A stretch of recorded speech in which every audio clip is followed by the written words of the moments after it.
All right. Hi. Hey, this is Lobster Magnet with Lobster Magnets, the review, the channel. I'm here with my good buddy Greg Gorogregoro, right? Yeah, just about. That's So, almost my name. Yeah. in our slow climb of the anime and review YouTube, because we're gonna try and do a bunch of shit on this channel, we are here with My Hero Academia, season 2, episode 6, our review. We just watched it. We are ready to discuss it. Yes. So, That's Greg, right. what do you think of the incredible backstory of Shoto? Or Um. basically, fucking Ace meets Iceman meets Akoji meets Fire guy from X Men. Like every flame and ice hero combined together to make a superhero. Well, it was interesting. The I didn't expect that his mother boiled his face uh, because of his dad's powers or whatever. Well, I'll be honest. I was kind of disappointed in this episode. It wasn't as good as the last one. It Mm. was sort of a transitional episode, and like what I think is really interesting about this episode is it sort of shows the weaknesses of Kohi Hirokashi as a mangaka. Mm-hmm. Like this was not like a great. There was like so much fucking room to expand upon this. Mm-hmm. Like it's all in the subtext that whatchamacallit, that Endeavor's like this super mean guy who only does things through force, and that's why he's the number 2 hero. They deal with it later on in the manga where it's like through Mm-hmm. various circumstances, he gets what he always wants, but it's not how he wanted to achieve it. And everyone's like, "We can't accept him as the number. We can't." It's basically like Trump. We can't accept him as like the hero, the main hero of the thing, because he's just too abrasive. He's mean. He doesn't enjoy saving people. It's just a glory thing for him. He is a terrible public persona. Mm-hmm. And like that's the sort of subtext that like he got into this quirk marriage. He was like abusive to his wife just because he wanted to make his little fucking ice child. But we never really sort of like, we're just told that, we're never really shown it. Like, oh god, if Oda was like doing the same backstory, we'd have like maybe like a few flashback scenes of like him just like yelling at her to get him dinner or something, or just being like really rude and inconsiderate and kind of abusive, because Mm-hmm. it's implied, but we're never given it to it. And like, I mean, I love My Hero Academia. I love the stuff. I love the artwork of Hirokoshi. But like this is like one of those instances where it sort of feels like, come on, man, like I'm rooting for you to become the A+ best ever. You got to fill the Kishimoto and Kubo hearts that are left in our, without the big three. This is your shot, and you're kind of flubbing it. This is like a subpar backstory, and I was kind of hoping the anime would like, take it up to the next level. So You know, you think he could have really just expanded a lot more on that I character? think there's some powerful stuff in there that he could have exploited, but he didn't. Mm-hmm. And it's sort of like one of his shortcomings. Like I think Kishimoto would have done a great job with that backstory. Oda would have knocked it out of the park. Oh yeah, for And sure. it just kind of like it's just okay. Uh, I don't want to do it because I don't want my dad. Like that's a really whiny motivation, and like you sort of get it. And like the anime had some th- good music behind it with Midora. Like there's you know, like some subtle hints of abuse. I mean, the fact that he mentioned the whole thing that his mom boiled part of his face or something, or like yeah, boiled him. it's not a bad backstory, but it's like it's an extreme action, and we need to have some build up to justify and understand that extreme action. Well, okay. To be fair, I think we don't want to go like full onto like his backstory right off the bat. I feel Yeah, maybe like you don't need like 2 or 3 fucking episodes, but I think you could have had like a minute. A minute away from that stupid Easter egg hunt, which I don't even know if it was in the manga. I'd have to double check it and give it to that. you Like, think the Easter egg hunk was a when filler? you're off script and have to fill it. Sometimes animation studios do that. They take like material that you didn't think you wanted to see, and take it to the next level. And that's what I was kind of disappointed here. Well, Another sort I of don't know. weakness is the fact that he had those like 2 students like back out just so he could like insert people whose powers he wanted to have. That Bitch, that was really lame. I you, didn't you like could that have much at all. you should have like fucking planned out your tournament arc better and who you wanted to fight out. And some people say like the tournament arc is like the easiest thing to do in a shonen manga, and there's some truth to that in the sense that like you just have interesting characters and you match them up and have them do cool shit against each other, and it's on autopilot. But I don't know. With the Shonen King, eventually, I'm gonna have a big tournament Or arc. at least give them better motivations to withdraw. Like, No, I just think you shouldn't have done that at all. I think you should have thought about beforehand who you wanted fighting who, so it felt all natural and earned, as opposed to like wasting page/screen time to justify why you can have like Kurashama, the hardened guy, fight the other hardened guy who was the exact same abilities as him. no, I mean, like it could have been a chance to like expand on their characters. Like, oh, I want to withdraw because I gotta take care of my mom. She was in the hospital or something like that. Or Maybe. oh, I gotta, I have to withdraw because I was humiliated in combat That's or something. another sort of weakness of Hirokoshi is that like he's not as skilled as someone like Oda is or Kishimoto is at adapting like a huge cast of characters and making sure each one gets like a little bit of a spotlight. I mean, there are some good moments coming up in this little tournament arc, and he does give some good character moments, but there's like you don't know half of the people of Class B, whatever, in fucking My Hero Academia. Maybe, like, a few of the signature ones and a few of the other ones and outliers because they're given. We're slowly starting to get a bigger picture of what Class B is. Little by little. But, like, it doesn't seem as effortless as Oda is with, like, balancing the Straw Hats and introducing other people on the side. I mean, Oda is Oda. It's hard to compare anybody to Oda right now. Oda's a fucking genius. Oda's the Nizuma Eiji from Bakuman. He's like this fucking autistic savant who probably sounds like a moron if you talk to him, like, personally. But, like, he translates all of his higher, more complex thoughts into his art. Yeah. And I could definitely see that. Fucking love One Piece, and One Piece has incorporated so many different characters, so many different artistic influences, so many different real world things, all into this like ultimate boys' adventure. It's kind of fucking amazing. I still like My Hero Academia, but it's this sort of niggling sense where it's like, come on, man. And like if you want to really go plus ultra, you got to step up your game. You got to figure this shit out. Okay.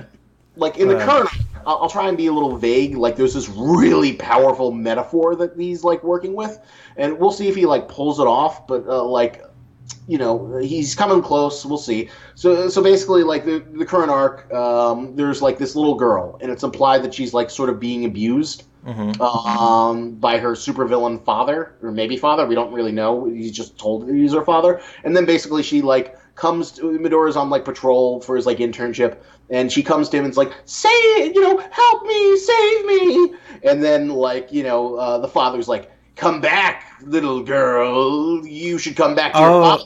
I think you showed me that chapter. Did I show you? I don't know if I showed it. You showed me that part.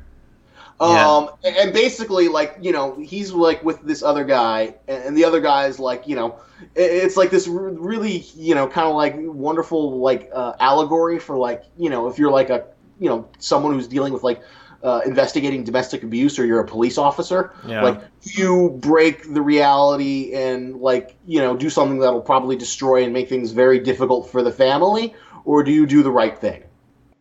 Yeah.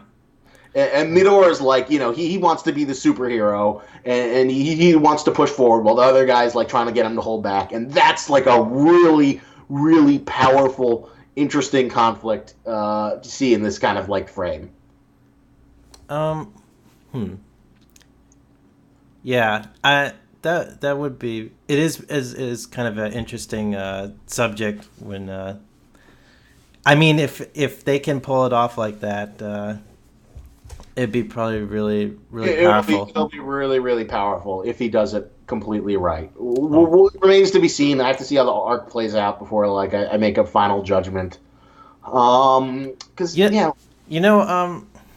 the thing about the characters and like their backstories in Hero Academia, we don't get like a whole lot, but I feel like we get like just really sometimes really nice subtle hints of like what their characters, what their real backstories are and stuff. I Well, think there's a there's some really subtlety to it.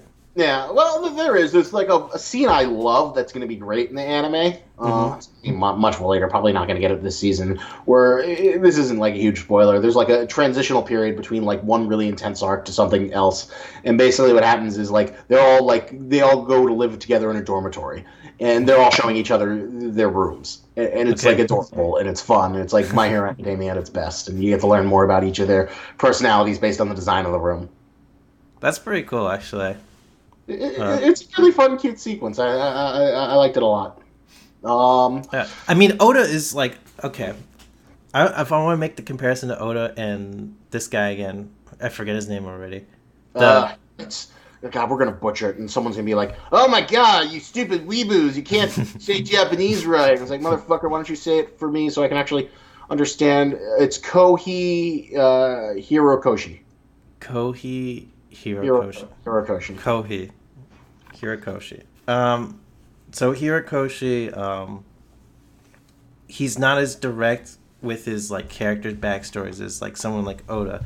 Oda would just like go try and bring out all the full blast, emotional appeal of the characters. Like sort of like um, there'll be like a well-timed sequence where you finally get revealed like most of the characters' backstory and like all their emotional trials and tribulations, like right there on the screen. Well, in this, it's in My Hero Academia. It is like there's way more subtlety to his background of his heroes. I Okay, feel. so what do you think is like the more subtlety? What do you think is more like the subtlety to it? Mhm. Um, you know, the Ice and Fire guy's character is very subtle. Like you're not getting any visual like super visual backstory or anything like that, or like visions of him like crying after getting boiled on. It's like it's all implied, and you have to sort of use your imagination um, to figure it out, to like piece together a picture of like what his life is like. It's almost like you know you're you're left in the dark, just like you are Midori's character. Well, In some ways. that's an interesting argument. You could say that's like it's all left into the subtext, Yeah. and that like you think makes it visually richer. Hmm. And Shoto's kind of an interesting character because he's such an amalgamation of like every fucking just because like in American comics and Japanese there's Like so many. Sasuke. Oh my God, there's so much. And in some ways, you could say he's like the perfect synthesis. Yes, he's the Sasuke. Yes, he's like he's the best power objectively out of everyone in the entire fucking class. Hmm. He's got he's Iceman. He's the fire guy from X-Men. He's whatchamacallit. He's Ace. He's whatchamacallit. Akinu.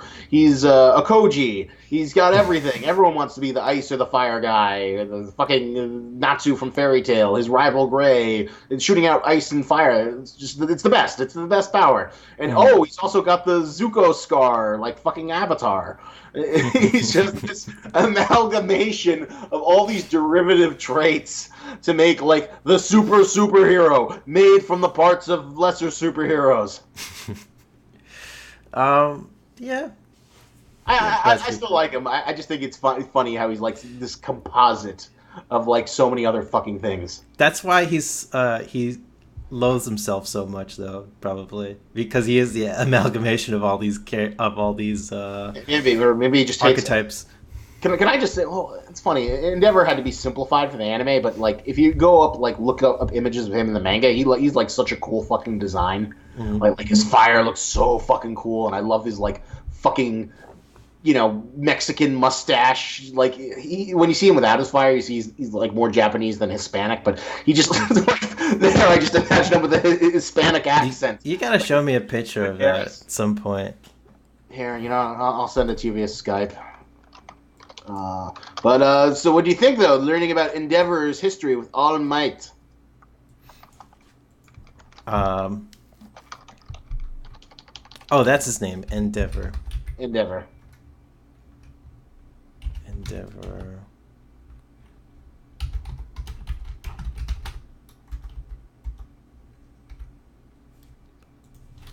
Do you see it?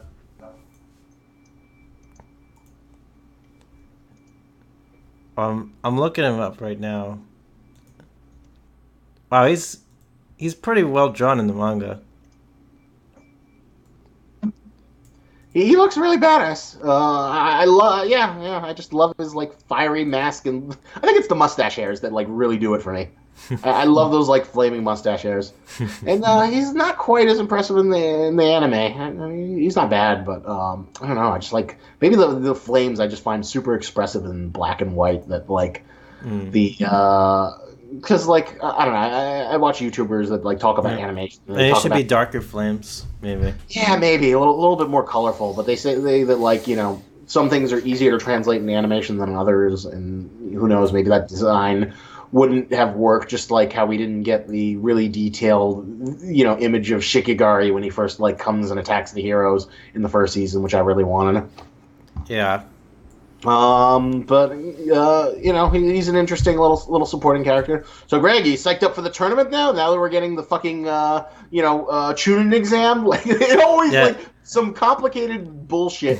And oh god, and it always boils down to like a 1-versus-1 tournament structure. I'm a little surprised that they start off the whole tournament with Midora and someone else. Maybe they could have like done taken this opportunity to take a break from Midora and look at like other characters versus other characters a little bit. You'll get some other characters. Don't worry, Greg. There's some good shit that we'll be getting. Okay. It's just like to start off with Midora. This is like the entree or like the. Well, keep in mind he's fighting evil's mind control guy. And there's actually an interesting thing that happens, and this, I'm curious to hear what your thoughts are next week when we see the result of that fight. It's interesting. It's fun. There's some other ones that are like real showstoppers. I think you'll really enjoy. Okay, I guess what I was thinking is like, I see some of the other characters. Maybe it's like an appetizer before the main course fight. Yeah. So I guess it would be like main course first, and then appetizers later or something like that. Yeah, a little bit. Well, think about it. He's not fighting like any of the signature people. He's not fighting Bokugo. He's not fighting Shoto. He's not fighting Ida. He's not fighting any of the really signature characters. So, that's the main course. This is just to sort of see like, oh, he's got more of a mental challenge since he's got this weird guy who has mind control powers. Yeah, I'd be curious how he's able to combat that, since he already just said like, oh, I basically have mind controlled you, now you can't win. And what do you think of the fan service cheerleader scene? I mean, it's just typical with anime. Just typical. Yeah. Although I'm always kind of like somewhat impressed by like the restraint in the My Hero Academia fan service. Like it's funny. Like I think in like Twitter things or interviews, the guy Koki or something. I'm sorry for butchering your name. I know you're never going to see this. I'm sure someone will tell me how to say it properly. Where he says like, I'm an unabashed pervert. I love perverted things. I'm a weird guy who likes weird, crazy, sexy things. And like even when he draws his assistants, he like draws them with like super big boobs when thanking them. Okay. I'm like, you're just sort of like, oh man, isn't that kind of awkward? But okay, man, well, whatever. Like as long as they're cool with it. But like, I'm always kind of impressed that like we're not getting panty shots. We're not getting like, oh my god, Midora's feeling up everyone's boobs. It's always like, oh, they're in cheerleader outfits, but we're not even like super cleavage cheerleader outfits. Yeah. I guess almost the polar opposite of the Hellsing guy. Right. Well, he's working in different. Well, then again, in Shonen, you can get away with a lot more than you'd think. You'd be surprised how many weird fan servicey bullshit things you can see in Shonen. There's an interesting video by like an anime YouTuber called Digibro, and he basically, I think he like breaks down like people's problems with fan service really well. He says that like it's like there's one of two like the really well done fan service is basically like some series that has like some stupid perverted premise. High School of the Dead. Well, you could say that's part of it. Like, that's part of the aesthetic of the show. But like something like I think there's this anime where it's basically the premise is like, the world is like super clean and nobody can say anything bad or do dirty jokes. And there's this girl who's like a dirty joke terrorist, and she wears panties on her head, and she runs around, doing terrorist acts by spreading lewd humor. So obviously, something like that, fan service, makes a lot more sense because it's tied into the narrative. Something like Kill la Kill, where it's kind of like built for that, it's a little bit more tolerable. Versus like something else where it's like, hey, you're putting your shitty porn in my action story, or your shitty action story is getting in the way of my porn. Yeah. That's interesting. I haven't really thought about it like that. And I haven't really thought about it too deep at all, really. But, I mean, that makes a lot of sense. Yeah, actually. That's sort of like why some people are kind of like... obviously, there's some people who like, oh my god, I can have a shitty action story and my low-grade porn. This is the best thing ever. I mean, if a fan service thing would tie into the narrative like appropriately, it can make a lot more sense. Yeah, if it's not like, oh my god, I can't believe if it's just like stuck there just to appeal to the you appeal to young male audience and stuff. I guess it's just like, oh, just random gratuitous stuff. Like you kind of just like, okay. Yeah, whatever. It makes you feel kind of like sad and just like a sad, sick, twisted person who's ultimately isolating yourself. And, it's like, oh, God, I don't want to be the guy who has the god body pillows and the anime figurines. Oh, God. I want to be a big person. Don't back me into that depths anime where I'm talking about waifus. Ugh. I mean, to me, it isn't like that despairing, but, it's just kind of whatever. Yeah, you just take it or leave it, or you just I think My Hero Academia so far has been like very, very tasteful. Even though the guy's like obviously likes to draw erotic designs and whatchamacallit, is very good at it, but shows an amazing amount of restraint. Which makes me wonder if that's like maybe like supposedly one thing that has a huge determination over a Shonen Jump authors is like whoever their editor is, they have like a lot of say, and I wonder if that's like something that they like sort of know that this is like this is a superhero thing. This is like kind of very earnest. It's very pure. Let's not muck it up by super erotic things. They can have like skin tight suits where you see every curve, but we're not going to do cleavage. We're not going to do like asses and panty shots and other bullshit. You think it's the editor? I have no idea. I can't confirm it. It's just like an inkling of my. I wonder if there's like someone who's like reining it in. He's like, you can have the little weird great pervert kid. He can be your little pervert kid. But other than that, we got to keep this. We got to keep this classy. There's a really interesting interview with Toriyama's original editor. Find that to you and send it to you. It's really fascinating if you like, want to learn more about, the sort of editorial process of the most successful and greatest shonen anime or manga of all time. Oh. Interesting. Yeah, I might want to check that out. Is it like hopefully it's like a thing that I can watch and not something that you have to fucking read it. But if you can read home stuff, you can handle that, Greg. You can be a big boy. Oh man, maybe one day we'll do a review on all of Homestuck. No. Although there is like a video I would kind of want to do is where like I try and get you to like explain parts of Homestuck to me. Oh which God, I think is fucking hilarious. That would be a nightmare. How fucking complicated it is.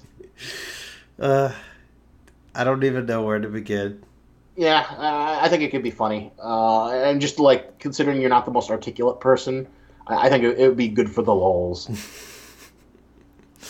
Yeah, we should get somewhat that reminds me of. We should get Scott in one of these. Eventually, I'll drag his ass to these, but like that's going to take a Herculean amount of effort. No, I definitely want to bring more people into these. I have ideas. I have plans, Greg. Lots of plans. Okay, so cool. But I think we've covered everything in this chapter of My Hero Academia. this episode. It was an okay episode, good transitional arc, but we always have to have transition before the big hype moments. Some big hype moments are coming. I give it a 6 out of 10. What would you give it, Greg? About the same, 6 out of 10. Yeah, I'd say that. It was a pretty average episode. It was very low key transitional episode. It was okay. It was okay. I still enjoyed it somewhat. Yeah, I don't know. I still had fun with it. I still think it was fun. Hearing it, I love "You Say Run." I think that's like probably my favorite piece of anime music in the past year or so.